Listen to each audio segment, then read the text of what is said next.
BNP chairperson Begum Khaleda জিয়াকে উপহার দিতে চাওয়া সেই আলোচিত ষাঁড় কালো মানিক এবার উঠছে কুরবানির হাটে। বিশাল আকৃতির এই ষাঁড় দেখতে প্রতিদিনই ভিড় করছেন উৎসুক মানুষ।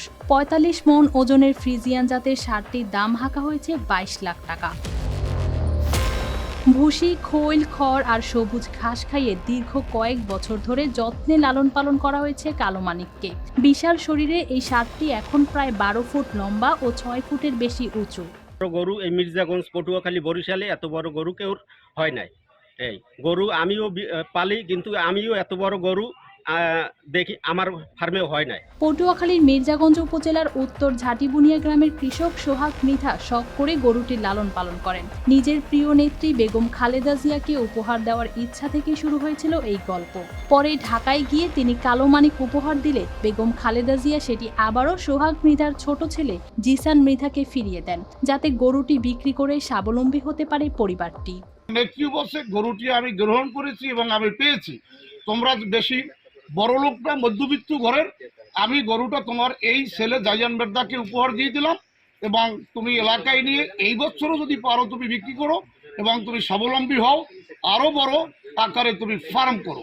এরপর থেকেই গরুটি আরো বেশি পরিচিত হয়ে ওঠে এলাকায়। এখন কুরবানির ঈদ সামনে রেখে নেওয়া হয়েছে কালো মানিককে বিক্রির প্রস্তুতি। সোহাগ মৃধার আশা, গরুটি ভালো দামে বিক্রি হলে সংসারে ফিরবে সচ্ছলতা। আমার ম্যাডামের গরুটা দিয়েছিলাম, ম্যাডাম গরুটা রিসিভ করছে, নিয়ে আমার ছেলেকে আবার সে গিফট করে দিছে। তারপরে আবার আমার বলছে তুমি এটা বিক্রি করিয়া সমূল্য, তারপরে তুমি আবার গরু বছর কিনা তুমি বিক্রি এই গরু বছর পালো, এই ব্যবসা বাণিজ্য করো। এই ভিত্তিতে আমি আমার গরুটা নিয়ে এসেছি, গরুটা আর বিক্রি করতে পারি না, এবার আমি বিক্রি করতে চাই। সোহাগের স্ত্রীও জানান, পরিবারের সবাই মিলে গরুটির যত্ন নিয়েছেন। ছোটবেলা থেকেই সন্তানদের মতো করে বড় করা হয়েছে কালো মানিককে। এই গরুটা বিক্রি করার পর আল্লাহর রহমতে করার পর এই বেগম খালেদা জিয়ার নামে আমরা এই দোয়ার আয়োজন করব। এদিকে এত বড় আকৃতির গরুর খবর ছড়িয়ে পড়ায় প্রতিদিনই দূর দূরান্ত থেকে মানুষ আসছেন এক নজর দেখতে। এখন যে আছে এই গরুটা এই বছর তিনি বাজারে তুলবেন। আশা করা যাচ্ছে যে এই গরুটা সে অধিক মূল্যে বিক্রি করবে এবং আবার সে আলোড়ন সৃষ্টি করবে যে বাংলাদেশের ভিতরে অন্যতম একটি গরু মির্জাগঞ্জে আছে।